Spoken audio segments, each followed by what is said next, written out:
Alrighty. Okay. Because I know we have so much to talk about. Always when we're together, there are folks who are still coming in, but we'll go ahead and get started. Thank you so much for being here again, and welcome to our second launch of our new design sprint focused on instructional materials. And so this is the development stage of our new focus on instructional materials, and it's really great to be here all together. We've got a lot to talk about, and so happy to be here together today. We can move next slide. Awesome. Okay, so here is a bit of our agenda. The agenda today, we're going to just start off with our welcome and some norms. Then we're going to go into a presentation. We're so honored to be joined by Dr. Alfred Tatum, who will be presenting on a paper that's new in the field, focused on foundational skills and foundational texts, focused on Black adolescent males in the United States. And Julie just shared that link in the chat. We also shared it in an email recently, but that link should be available to everyone so it can help to ground our conversation.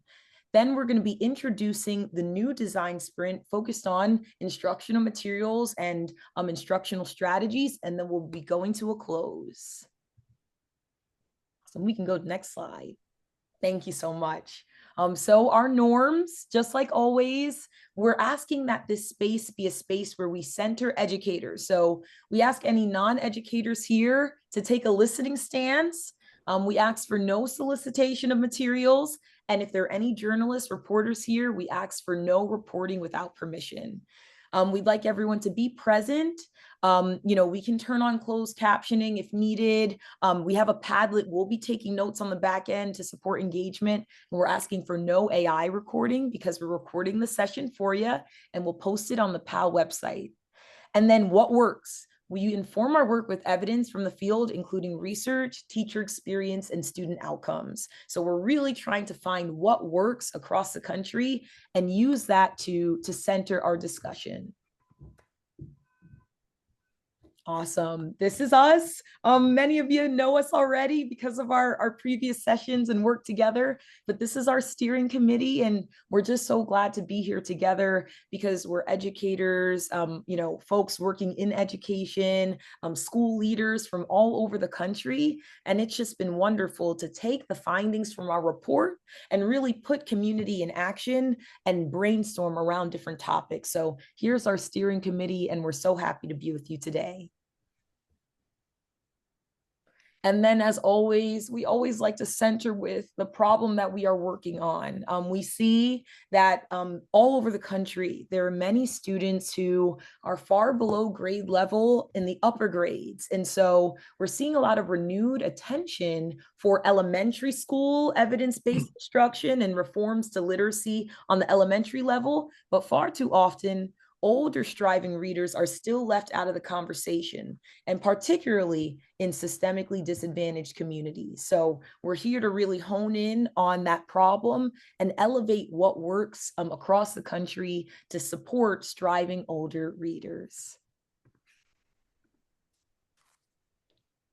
A little bit more about PAL. As you already know, probably, we're an educator-led effort focused on identifying and amplifying promising pathways to accelerate secondary literacy. And we believe that all students can, should, and must read on grade level, regardless of low expectations for or biases about the literacy abilities of students. We really want to figure out which reading practices are working across the country, and we're focused on acceleration, storytelling, being evidence-based, and being transparent with real talk, real action, and being as open source as possible as we work so that teachers have something in their hands that they can implement right away in the classroom. Awesome. So with that, I'm so honored and excited to introduce Dr. Alfred Tatum to our group today. He's the professor in the School of Education at Metropolitan State University of Denver, and he has been so gracious to join us as a partner in this cycle. And we're really going to be kicking off this discussion for the next few weeks with today's presentation, where Dr. Tatum will be talking about his recent report, Foundational Skills and Foundational Texts, a focus on Black adolescent males in the United States. So we encourage you to ask questions and share insights in the chat. But after the presentation, we will have time for Q&A and discussion. But without further ado, Dr. Tatum, thank you so much for joining us today, and thank you for being here. Okay, absolutely. Can I share my screen now?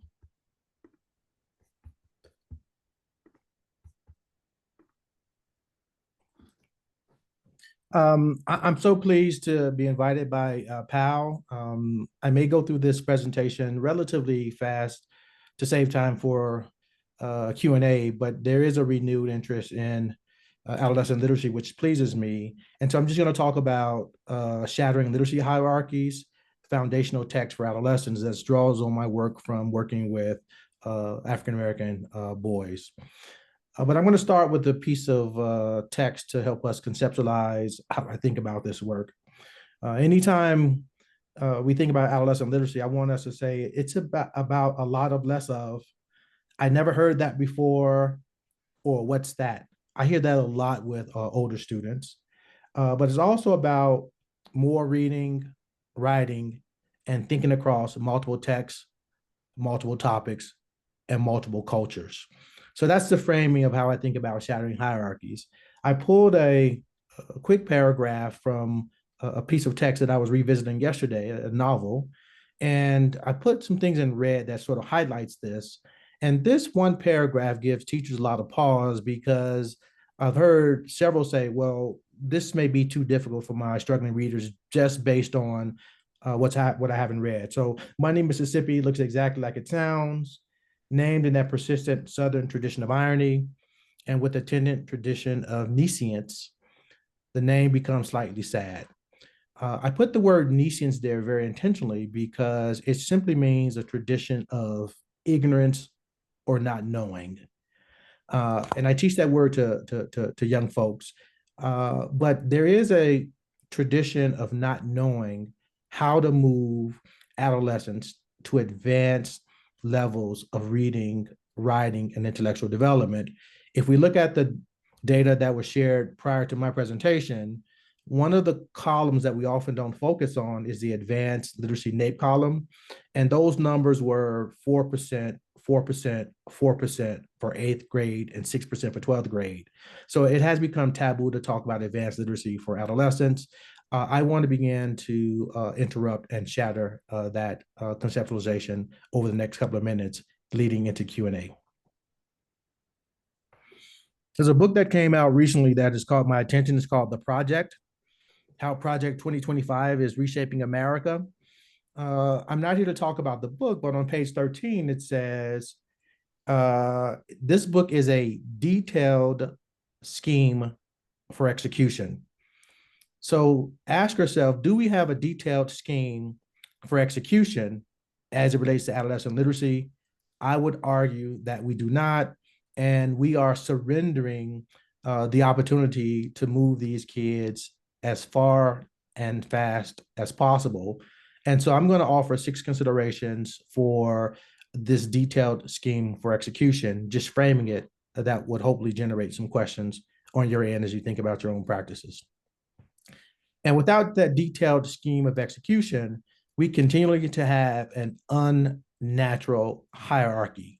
Being a struggling reader is not natural, or the wide gulf between struggling and reading at the highest level is not natural. That's something that we contribute to as education, as educators, but there's also something that we can address as educators or redress as educators. So I put here, it's unnatural to acquiesce to incomplete and limited literacy orientations that cement stubborn hierarchies. That's why we're still talking about striving adolescent readers 20 years after there has been this national focus on adolescent literacy development. So here are 6 considerations. 1, how are we conceptualizing foundational skills and foundational text for adolescents? How are we moving them at a rate of speed and distance that works to their favor? What gives text and instruction force and momentum? let's examine integration and inflation, particularly adolescents. How do you exalt or authorize practices that support adolescents? Exaltation simply means holding students in the highest regard at the word level, the sentence level, the text level, and the life level. And let me say that again. Exaltation means holding adolescent students in the highest regard at the word level, sentence level, text level, and life level. That has implications for what we or how we conceptualize literacy. And then authorizations. Anytime we put something in front of older students, we are authorizing something. Are we authorizing slow growth or are we authorizing exponential growth? And then how do we pay attention to the dynamics of power and influence? I think the answer to adolescent literacy resides within the side of these 6 considerations. And I want to give you a brief peek at each of these. Yes, Dr. Tatum, could I ask too, because for the 6 considerations, I noticed on our end, we're seeing it say, like I see the slide smaller on the corner. Is it Oh, possible to hit the use slideshow button and maybe that'll make it bigger oh, so folks can see yeah. the considerations? My apologies for interrupting. No, let me do that because I thought you saw it as a larger slide. I wouldn't have known. What do you see now? You see it's still small? Yeah, it's still small. Try the use slideshow at the top of the bar at the top. Let's see if There you that, go. Excellent. go. Thank you so, so much. I'm going to start over with everything again. So what okay, this is, it must have been on my screen as well. Yes. Okay, so let me go through these 6 considerations very quickly and then open it up for questions and answers. So one of the considerations is with foundational skills is giving students access at the sentence, paragraph level, meaning of text that promote academic and personal growth. Academic growth and personal growth are often neglected, particularly when we're supporting foundational skills. But if you read something like the Constitution, for example, being able to fully understand to secure the blessings of liberty to ourselves and our posterity. So we get a better understanding of that. I'm going to illustrate how to bring all of these things together in a few minutes. But the thing about foundational texts, these are texts that are central to life outcome, personal, intellectual, and professional trajectories accompanied by self-assurance while being psychologically and culturally intact. In the past, I referred to these as texts that become part of our lineage. These are texts that we remember because we have a meaningful literacy exchange with them. As a nation, we don't struggle to think about foundational skills. Our challenge is identifying text that leads to those meaningful literacy exchanges. And I found that there are really 5 characteristics of foundational text that I use as a litmus test when I'm working with older students. So 1, foundational texts shape social and scientific consciousness. They become smart about something. That can be about their culture or AI or something along that line. 2, foundational texts provide students with knowledge that impact their lives and shape their futures. Foundational text creates equilibrium for students. I'm going to spend more time on that one. That's particularly important, particularly for struggling readers, because there's this disequilibrium that exists. You'll hear that in a minute. But foundational texts also have, for older students, have interdisciplinary threads that captures the complexities of students' experiences. No longer are students reading one topic in one piece of text. And then foundational text stands students in their tracks.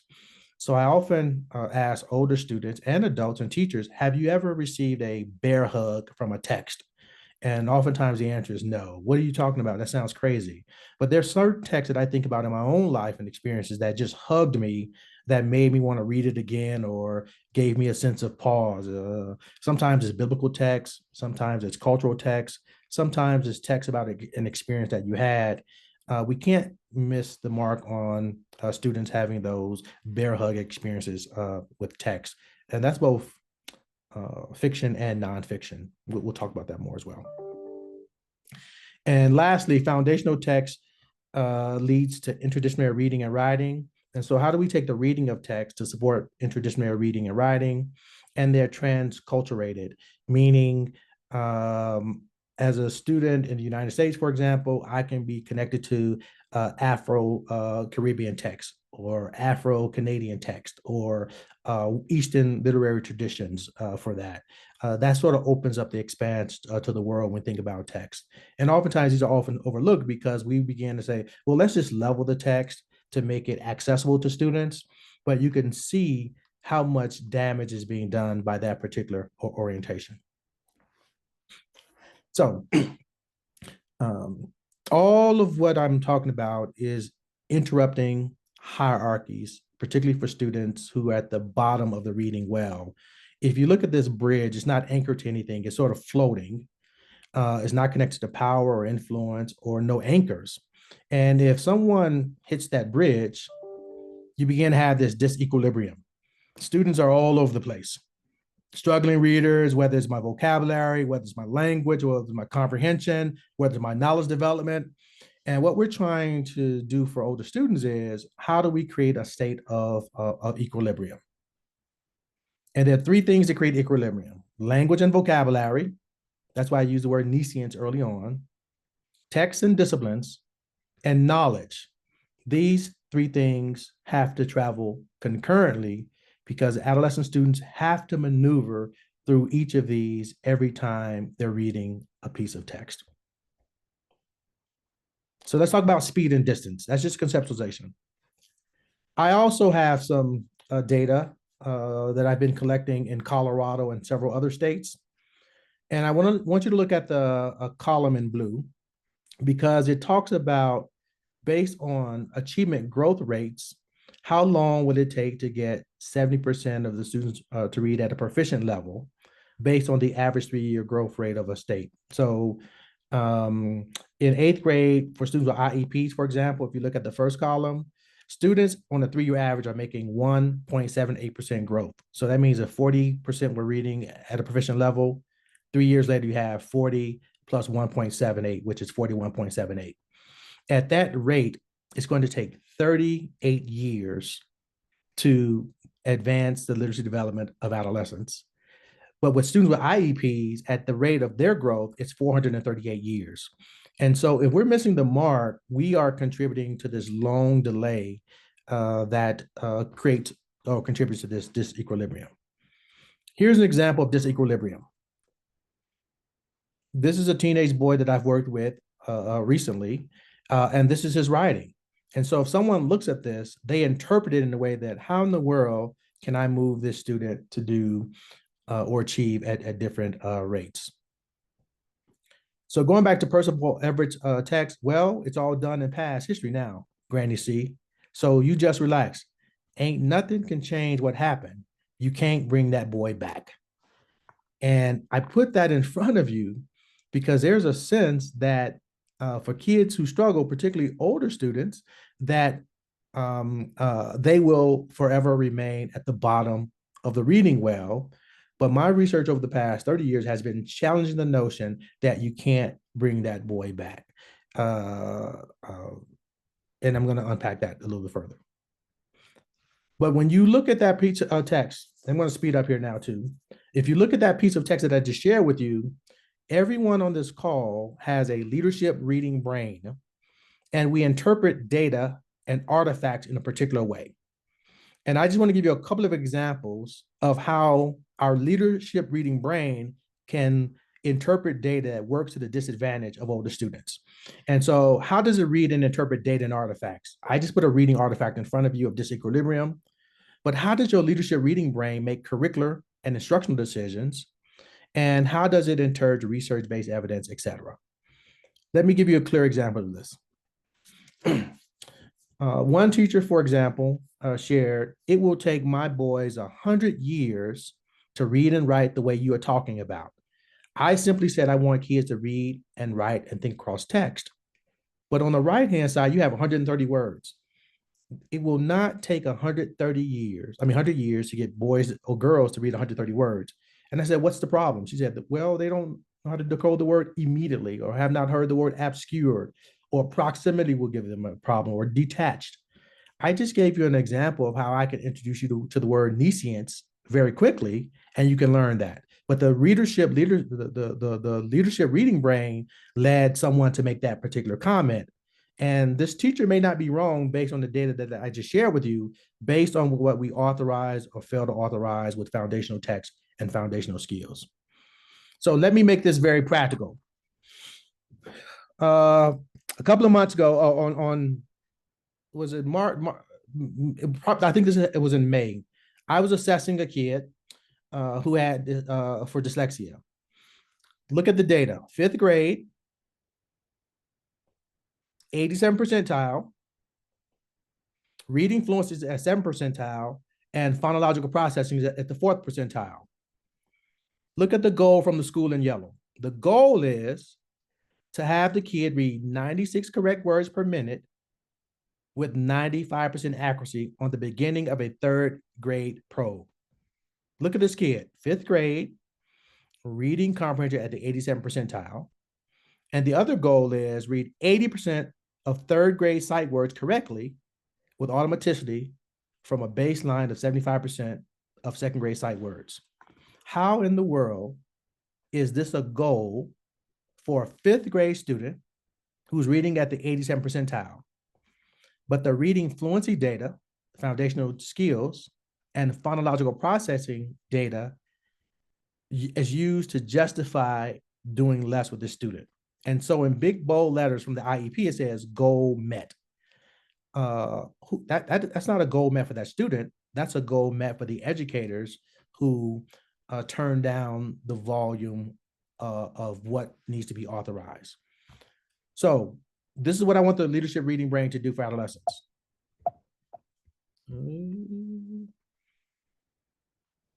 I said this kid, 5th grader, had 86 billion neurons in his brain.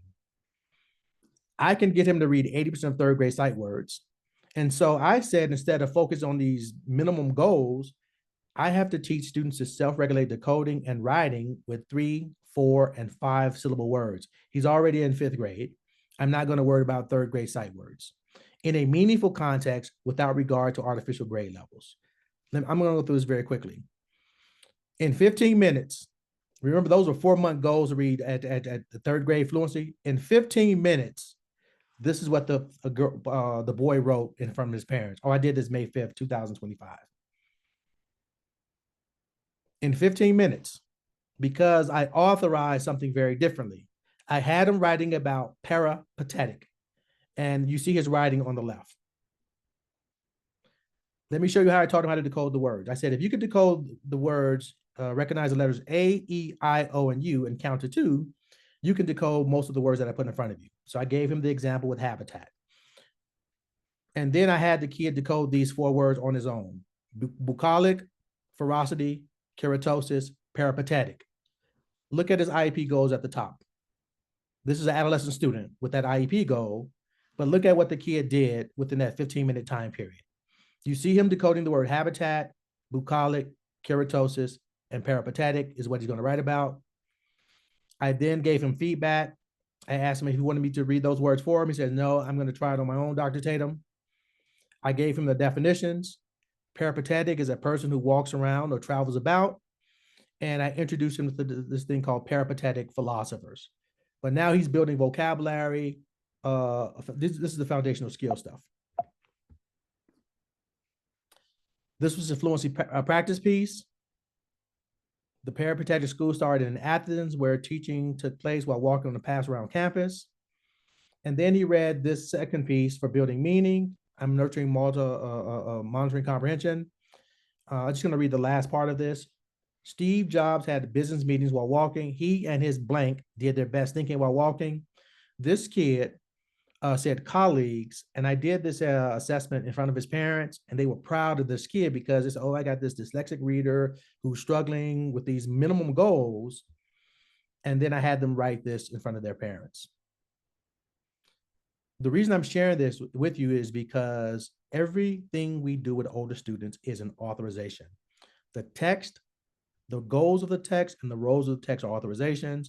I told the parents that you must go back to that school with well-meaning teachers, in this case, who identified goals for your particular child, and they saw clear evidence of what their kid can do in 15 minutes, but they had signed off on those goals based on their misinterpretation of foundational skills that were authorized by a leadership reading brain.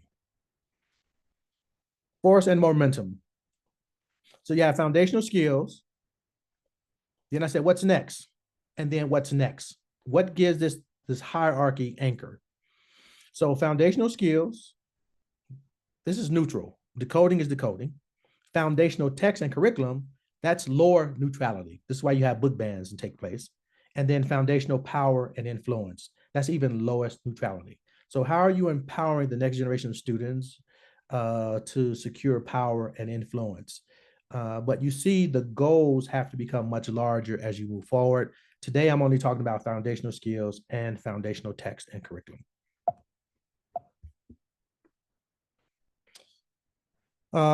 In physics, it's very clear that the link between time and heat is fundamental. Every time a difference is manifested, heat is involved. And so we have to place adolescent students in high heat instructional and curricular environments. Let me say that again. We have to place adolescents in high heat instructional and curricular or text environments if we want to see a significant change in terms of distance and speed.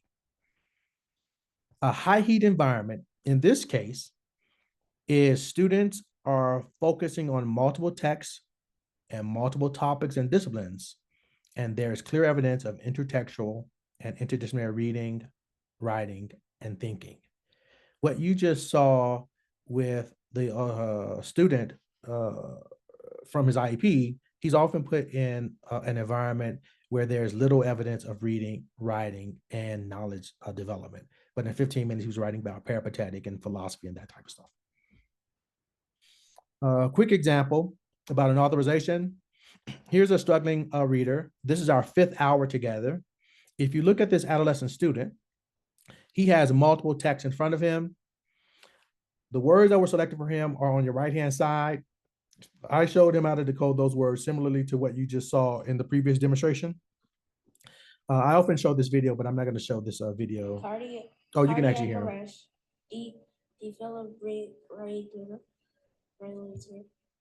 Genetic cardiologist, cardio, electrophysiologist, logic. Look at that word again. You have it broken down correctly. Electrophysiology. Electrophysiology. Cardiovascular, pulmonary. Good. Resuscitation.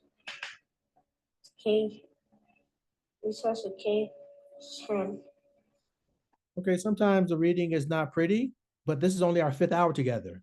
Imagine if I had this kid for 180 days. So what I'm doing is putting this kid in a high heat environment. This is the kid's writing. Today's webinar doesn't give me a chance to really go into this, but I write about this in some of my other writings. But I put him in a high heat energy system. Look what happened when the kid went back to school. This is our 5th hour together in 5th grade.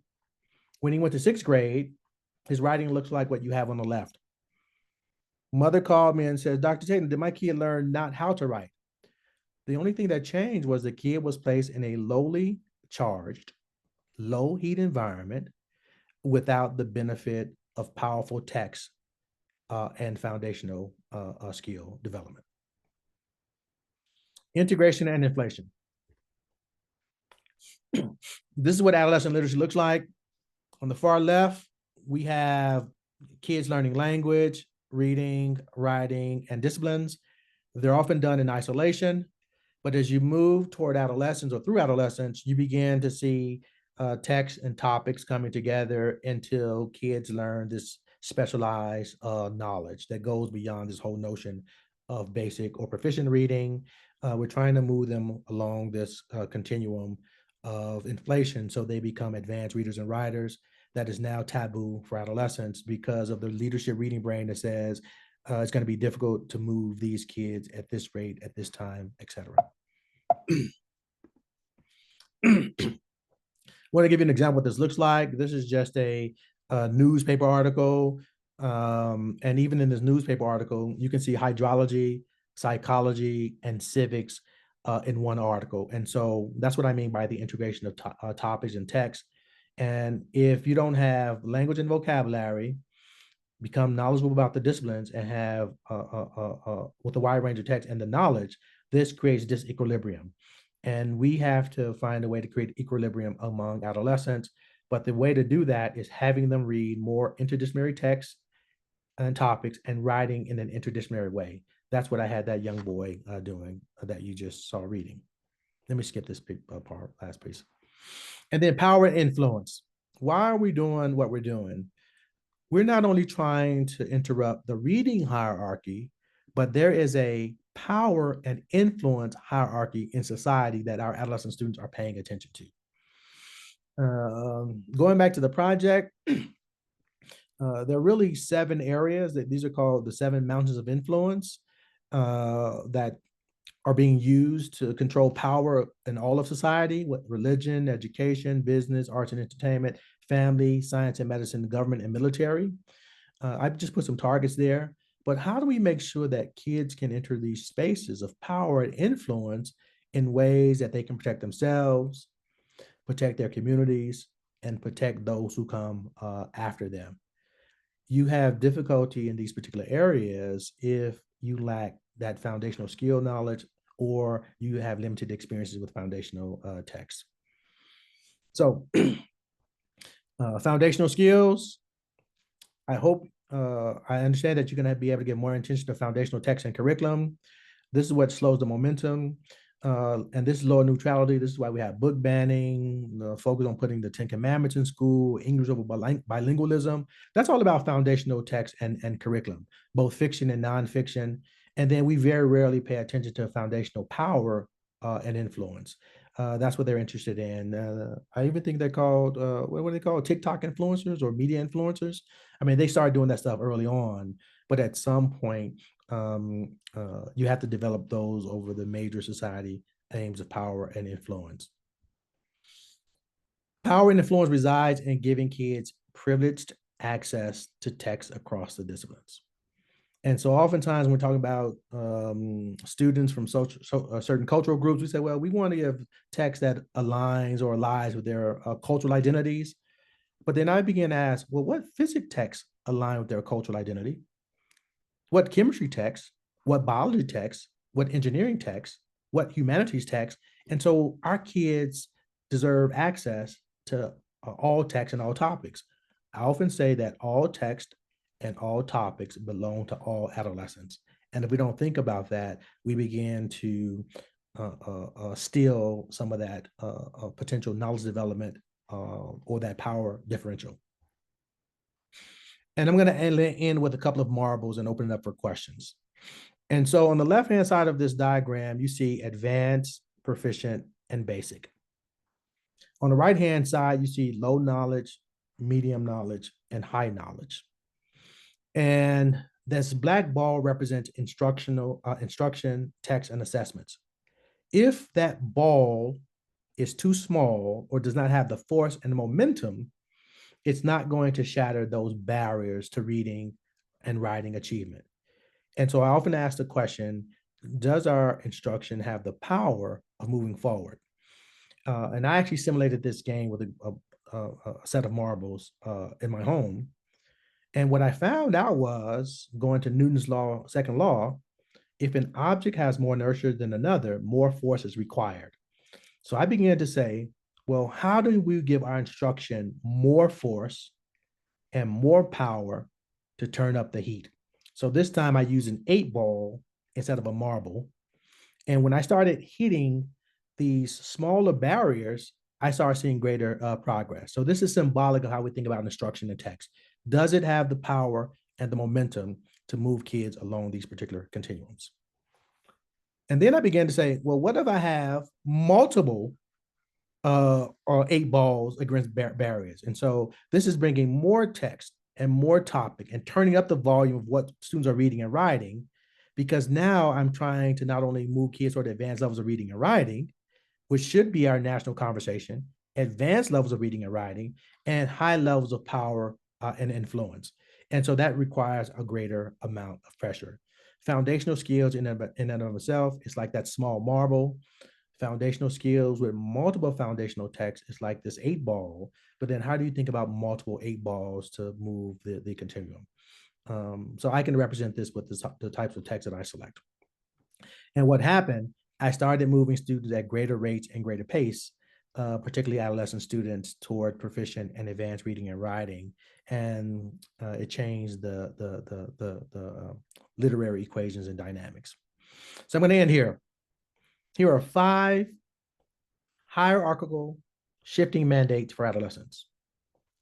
If you're doing something that's getting in the way of advancing the leadership development of adolescents, I want you to interrogate the leadership reading brain and how it authorizes and cements hierarchies among students. Again, everything you do is an authorization. Establish hierarchy shifting anchors to inform instruction, curricular and assessment practices. Place the leadership development of students in local, national, and global context with the aim to shatter hierarchies. No, nigga, what you mean? Do not surrender to hierarchies through complicity and silence. And you have to take risks and build agendas toward collaborative and proportional power and influence. And I'll leave with this quote. Think about the ordination of higher things for adolescents, particularly as it relates to text selection, vocabulary development, and knowledge development. By not striving for the higher things, we can be given the lower things in relative comfort, or at least in relative efficiency.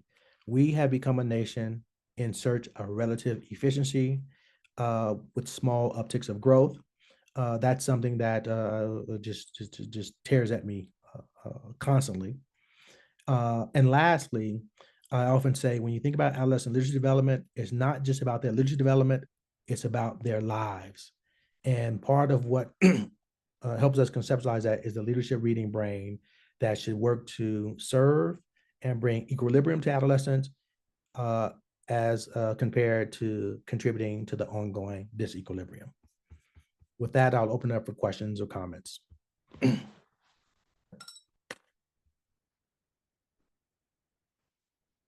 Wow, absolutely tremendous, tremendous. I know there's already a lot of discussion going on in the chat, and we're now going to move into Q&A. Thank you so, so much, Dr. Tatum. Tanea, Dr. York, I'll pass it to you to lead our Q&A. So we'll start, if you want, we'll pause for about a minute or so if you want to reflect on what it is that you just heard, and type a question in the chat that will start us off. Or if you would like to unmute and ask Dr. Alfred Tatum a question, you can do it that way as well. But I want to pause us first. Everybody just give themselves that silent minute, and then we'll dive right in.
All right.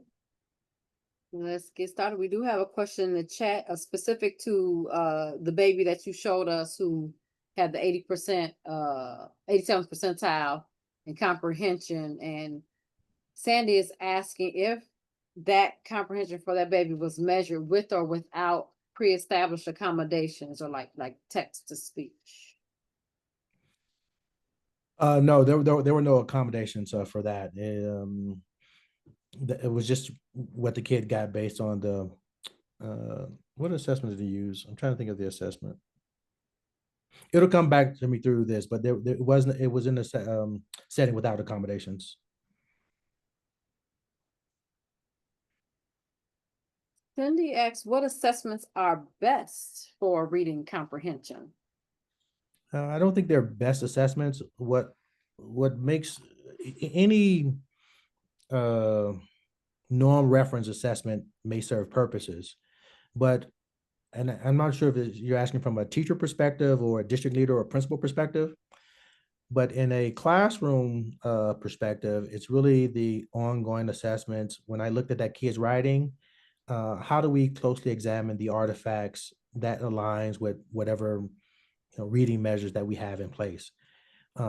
Those assessments then should translate into students performing well on these statewide assessments or district-wide assessments or national assessments in that particular case. The key is to have assessment ongoing for all of the dimensions of reading. So I'm regularly assessing what kids are doing at the word level. That's why you saw the kid decoding the word peripatetic and bucolic and electrophysiology. I'm assessing them at the writing level. I'm assessing them with comprehension. I didn't get into that particular piece, but if I'm regularly trying to find evidence of kids becoming better readers and writers every lesson, then I feel good in terms of informing my instruction that should then translate into these standardized assessments if that's what one is interested in or how students are being held accountable. I have two questions. My first one is how this might apply to ELL students with introducing the advanced vocabulary basically wanting to know if they should spend time in their native language with that and then perhaps learn those words in English. And then my other question has to do with, so I live in sort of rural Wyoming. So the makeup of our school is, I mean, really predominantly white.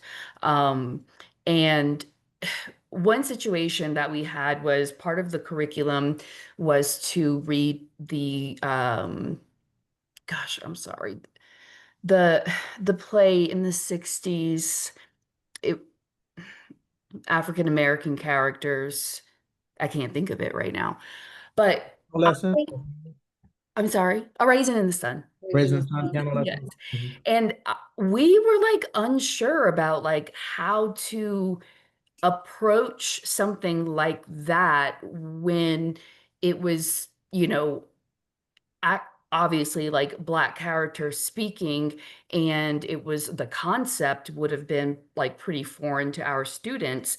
And that is an opportunity, of course, to teach them, but it was hard trying to figure out like the correct way, to approach something like that.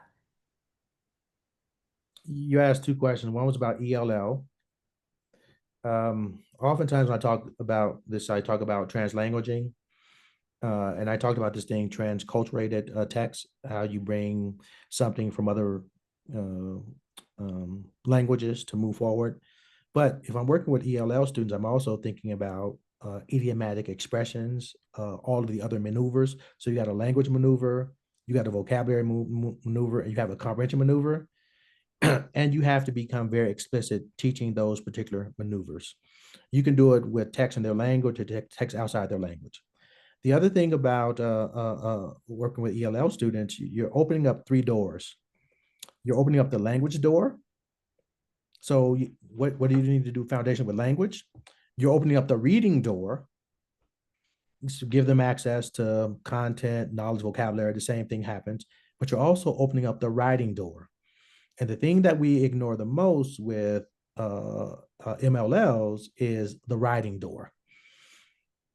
Because we say the language and the reading door are difficult in and of themselves, but you have to regularly bring them together because now I have to produce the language and provide support and get feedback on those particular pieces. So I'll stop there with that, but the vocabulary development is the same. And if you saw with peripatetic, I could give you those same images and bucolic. That's going to support students. But when I do the reading, the monitoring comprehension, I can also do that in a different language as well too. So it is easy or difficile if I'm speaking Spanish in this particular case. So when I took that building meaning and put it in front of my English speaking only students, they're like, wait a minute, I have all of these different maneuvers. So look at the research on translanguaging, look at the same practices, and essentially you're still trying to remove the disequilibrium that's caused at the language level and vocabulary, the reading level, and the knowledge level.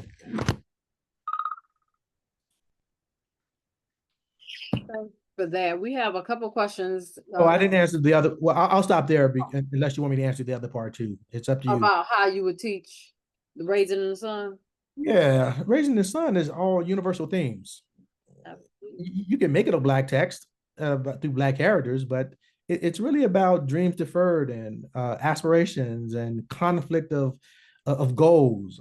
I mean, and so one of the things that when I put you in a high heat environment, you can have multiple companion texts, both contemporary and historical, to elevate Raising in the Sun. So it's not just Wyoming's a Raising in the Sun. You say you're from Wyoming? You were raised in the sun.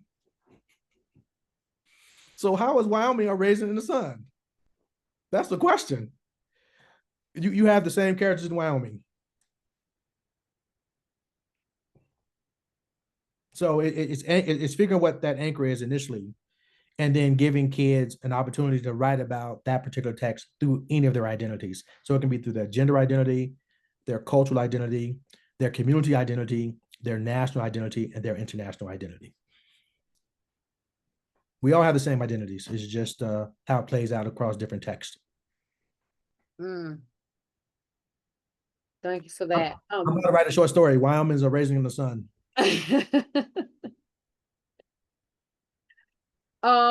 Julie would like for you to discuss your understanding of providing foundational skills instruction in an intervention setting, following a scope and sequence, in addition to the kinds of instruction you shared that allow immediate access to a text. Okay, I'm going to probably not answer the question in a way that is typically responded to in this particular way. So in an intervention setting, you can either intentionally or unintentionally become an accomplice to students' failure. And so generally there's a scope and sequence, but the scope and sequence can be too slow. And if there's an assessment that follows every scope and sequence, it works to the disadvantage of students. I'll give you, I was in the school district recently, and it says, well, we need to follow this intervention with fidelity. Fidelity could be the enemy to advance literacy development because it places you on a slow track and assesses it periodically. And so instead of focusing on foundational skills in terms of a scope and sequence, what text, meaningful, engaging, informative, do you want to give students access to? So with the peripatetic piece, I wanted to give the kid access to the text with peripatetic philosopher. So I embedded the foundational skills that would give them access to that text. This goes back to my very first slide. I want to give you access at the word level, the sentence level, and the text level. A scope and sequence chart in and of itself may be disconnected from that text that leads to academic growth and personal growth. And so that's why I said there is some courage that's needed when we do things that work to the disadvantage of adolescents. This is what leads to small upticks in achievement. But having said that, we have to become knowledgeable of teaching decoding and vocabulary and comprehension monitoring and fluency in a developmentally appropriate way without cementing the long-standing hierarchy that persists.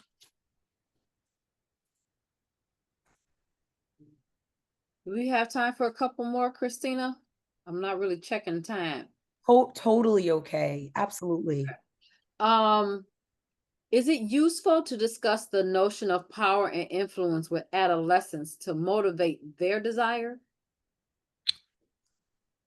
I'm not sure if it's motivating their desire. That's a very difficult thing to do with adolescents because their lives are complex and they're threaded in a lot of different ways. But the greater exposure you provide to a range of texts and topics, they may find that they want to become interested in this, whatever that topic is. So I put an example of a foundational text. It's called the Jazz of Physics. And I wrote about this in the article. Somebody introduced this student to a physics text and a jazz album. And he began to say that, wait a minute, I can find my own entry place into physics. And so if he had never been exposed to physics, then he would not have entered that different power dynamic. So we're not that brilliant to identify what's going to engage and motivate them, but we can give you access to the best texts among us and the most current topics among us. And if the nation is discussing it, why shouldn't we be discussing it with adolescents? If it's a great piece of literature, why shouldn't they have access to that great piece of literature? If it's something that is impacting the nation or their communities, why not give them access to that type of stuff?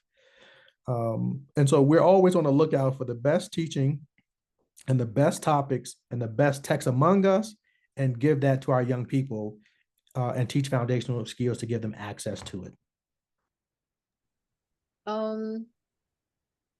Kate wrote that there are a lot of fiction texts that meet the characteristics for foundational texts that you mentioned.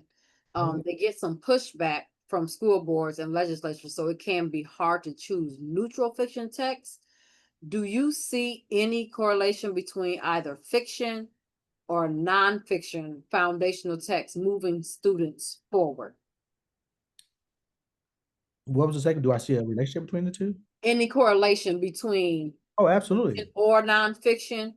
Yeah, Foundational absolutely. texts moving forward? Absolutely. I mean, there's a because they shape different types of writing, and they shape different types of thinking, or whether it's empathetic thinking or personal thinking, whatever the case may be. No text is really neutral. Some text can be, what we're not trying to do is give seditious text.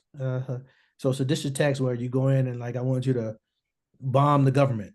That's sort of seditious text. You're not doing that type of stuff, but you can think you have a very innocent character. You say, I'm talking about a kid with autism.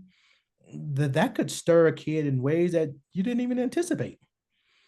And so it's not the text in and of itself. It's how do we teach text in responsible ways that allows kids to make sense of those texts and have the tools to make sense of those texts, not in the way that I want to make sense of that particular text. So going back to the Raising the Sun, I don't know. I don't know which character students would respond to. Is it the main character? Is it Granny? Is it the sister? Is it the cab driver? Is it the thief? You just don't know.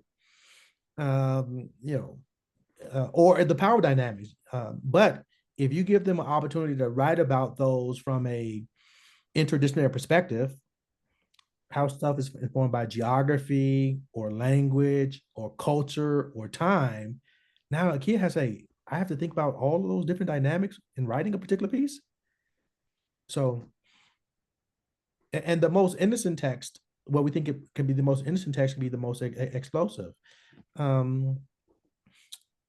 So ideally, you just want kids to have a meaningful literacy exchange where you give evidence of them becoming better readers, better writers, and becoming smart about something. You can do that with highly controversial text or low controversial text. For sure, because it can be limiting to just try to teach a text as a Black text or just as a Latino text. But you can also elevate those different types if the children are experiencing enough variety within and across their curriculum. Joan wants to know what texts had a special resonance for your students that you've worked with that they've really liked? Oh, I can't even answer that question. It's just depend on the student at a particular time. I mean, but I tell you this, there was not one discipline that did not have a text that resonated with them. So I mean, I taught biology through the booger and the mucus and nose. I taught about antioxidants in green tea, and some kids like, I want to have more blueberries and drink more tea instead of fruit juice. It's King Leopold's Ghost. That resonated with some folks. Sometimes it was the Haitian Revolution. Sometimes it was Self-Reliance by Ralph Waldo Emerson. Or it was a poem, Black Toilet Paper. I mean, it's just so many. It's sometimes there were medical texts. I gave an example of recently we had several kids die in the heat. It's been hot in the nation, but one kid read a text about heat stroke, and that just resonated with him because it was a timely topic. Some kid text about diverticulitis. That's the gut inside the body. And we came back and said, Dr. Tatum, you healed my mom. She had blood in her stool. She thinks she has diverticulitis.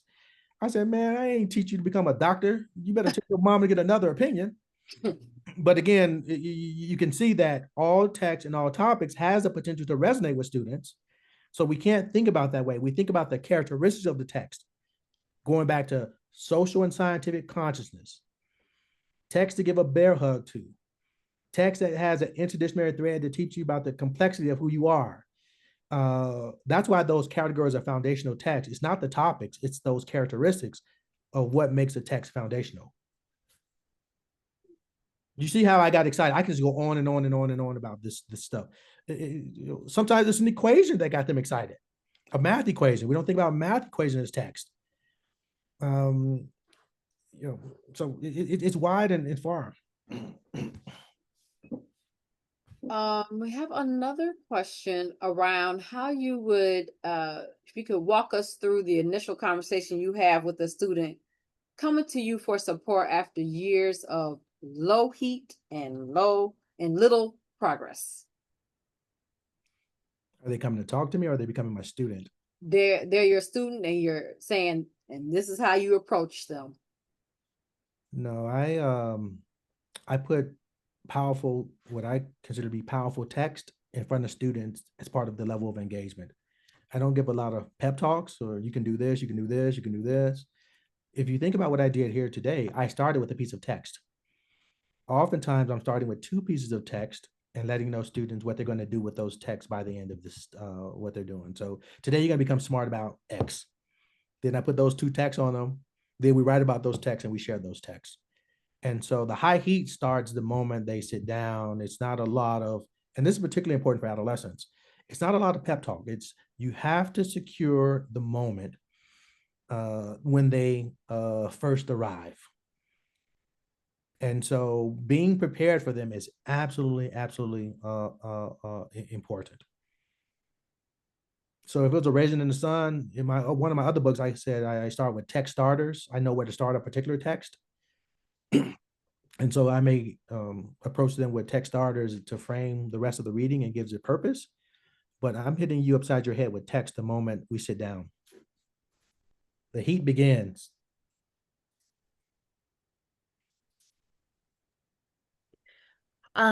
So there are a few students that have come to me who cannot read. So like they can match phonemes with graphemes and do a little bit of blending, and that is pretty much the level. Do you think that that student would still need intensive intervention in the decoding, encoding, and everything like that, but also have a lot of exposure to what you are talking about with those really engaging and relatable text and vocabulary? Yeah, some students do need intense instruction. So once we identify that, but one of the things as we provide that instruction, we're still not trying to postpone intellectual development and personal development. right? And so I'm going to absolutely walk you through this particular process. I mean, for example, I was teaching kids on my farm how to build shelves, but they had never used a saw before. I can't say you got to get to the end of the product. I had to watch them very carefully. I had to give them responsive feedback, and I had to support them through that particular process. Like, wait, whoa. But then the larger goal was, here's the product that we're striving for at the end. And not only are you going to say, oh, I know how to do this, whatever it is, whether it's phonemes or, but I also become smart about this. So I'm always making that connection. And so I'm trying to teach the skills as quickly as possible to give them privileged access to the text, because that's what it's about. It's about giving kids privileged access to a wide range of text, because one day we won't be there in front of them, and they have to have some autonomy in doing something that benefits them. But there are absolutely kids that need that intense instruction, that immediate feedback as you move forward.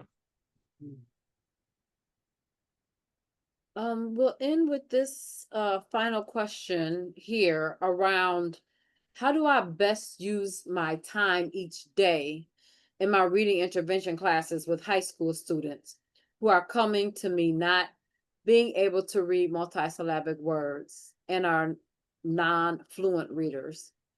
Are low-heat classes teaching too many skills in isolation? They are. And so that's why I often suggest a multi-dimensional reading model. And there's 7 dimensions within 1 hour. Some of it, I'll even go a step further. Some students even have a poor concept of reading. They think it's a word calling task, etc. And so if I have my slide back up, if you look at the kid that I was working with, I started with 4 words, 3-syllable, 4-syllable, and 5-syllable words, bucolic, peripatetic, etc. I chose those words, and I want them to have success with those words. I chose those because they can recognize A, E, I, O, U, count to 1, count to 2. I chose those words because the fluency passage piece allowed them to use those same words. So I went through that very quickly. And then there was this comprehensive monitoring piece, but everything I did gave them access to the larger text. What you could not see is the fluency passage piece was the first paragraph. The building meaning was the second paragraph of the larger text that they were going to read. So I built in multiple exposures. And by the time we got to the actual text, they would say, oh, I saw those 2. And I already tried those words on. So that was 5 minutes, 7 minutes, 5 minutes. You're 17 minutes in. And now you have the rest of the time to build the text. And then I'm washing, rinsing, and repeating. So there are going to be 4 additional words. You're going to see the vocabulary that goes along with it. You'll see the fluency. But with the fluency pieces, they were also getting smarter. So the fluency is how you became smart about peripatetic and how Steve Jobs used this. That was before we got to the full text. And so that's what I say about this multidimensional reading model. You can do a lot in 1 hour, but it has to be, the plan has to be, you have to have a clear, detailed scheme of execution. And that's why I started with the book, The Project. Without a detailed scheme of execution, from decoding support to getting and understanding the text, everything else becomes guesswork, and our pacing falls apart. And so that's what you begin to see. And that was hard to capture because I was just going through it as an example. But even if you just Google, you can probably Google multi-dimensional reading model with the examples that I provide. It sort of lays that out, not sort of, it lays that out very clearly. Thank you. Thank you. I'm saying it multiple times. Thank you, A, for your knowledge, for your wisdom, in this space with folks who we've been studying and trying to learn together how we can drive a national conversation about stronger instruction for our adolescent readers. So thank you so much, Dr. Tatum. And thank you for the invitation. It's great to see everyone, and I really appreciated the questions. Awesome. Thank you. Thank you. Thank you. Everyone just so overjoyed. What an amazing conversation. And Dr. Tatum, you're welcome. I know you're a busy person, but you're welcome to stay as we wrap up and close. Thank you all so much for your participation in the discussion. Wow, just so many things to think about and to really kick us off with this cycle. So we're so lucky to have the opportunity to really think about this as we go into what's next. And so I know, we wanted to continue to talk and share so much more to reflect on, but I'll just quickly say as we close, this is the launch of a new design sprint that is 6 weeks. And so we're going to be kicking off every week on Mondays. The last one was focused on assessment. This one is focused on instructional materials, instructional moves. And so we're collecting evidence, we're sharing and co-designing resources, and we're going to be working to identify what works. So this is a 6-week cycle. We can go to the next slide. We just have some testimonials here. A couple of people who submitted these testimonials are here in the room, but we just wanted to share. People find that our design sprints are valuable. If you feel alone in building, join PAL. You'll find the colleagues you've been searching for. Thank you, Kate. Lorraine says that she feels grateful to be part of this group. And Molly said that she felt like it was fantastic and authentic PD. So, we know it's summer, but just an hour every single week, it's a really great opportunity to share and to be in community. So thank you so much for that. We can go to the next slide. Just some more information about our cycle of inquiry. So we're really trying to investigate and apply and test in the fall. Right now in the summer, we're just focusing on learning, crowdsourcing. We really don't want to recreate the wheel because there are a lot of people in this space who are doing amazing things. So we just want to gather resources, figure out what is informed by the evidence, put things together, and then design. And in the fall, we'll circle back to this and implement in the classroom. And so as we do this, you get homework every single week, and it'll be an opportunity to bring what you have to the table so we can share and discuss. Here's just a little bit of a preview of our cycle. If you go back one more slide, let me see. Yes, that's perfect. I'll go really quickly. Again, it's focused on instructional materials. We're going to be focusing on curriculum next week, intervention programs. We're going to be focusing on, in the last two, instructional moves, and then it's going to be foundational text. So I'll update that. Those two, vocab and morphology and reading comprehension, those are focused on assessment. We're going to focus on intervention programs and foundational text. And so I'll put all those things in an email or something in the chat. But again, curriculum, instructional moves, intervention programs, and foundational text. And we just wanted to say too, for the curriculum piece, we're really looking for, if it's teacher created, we're looking for something that shows like a clear sequence and shows that you have a sequence of instruction that's building knowledge, those knowledge maneuvers, whatever you're using in the classroom. Tanae, is there anything you want to add around curriculum? Because that'll be the first thing next week. Yeah, we want you guys really thinking about curriculum that has a clear, a scope and sequence where children are really building their skills from beginning to end. It may be a strong unit that you think you've designed. It can be something that is particularly packaged that you use, but we are really trying to push things. Our open resource, folks can pick up and take it, but not just here's just a good text, but here's also how you might use multiple texts to build up the skills and knowledge across several weeks. Awesome. Yes. And what I'll do, I think it might be a screen refreshing thing, but just like what Tanae said, we really want to see what you have, and it can be anything. And then we put it into a single space to collaborate together. And so the homework for the first week will be curriculum. And then we're moving to instructional moves, then intervention programs, then foundational texts. And so all of that will be together, and you'll get all of that in an agenda that you'll be able to look at. Awesome. And then we'll just go to the last slide. Awesome. So, okay, this is up to date.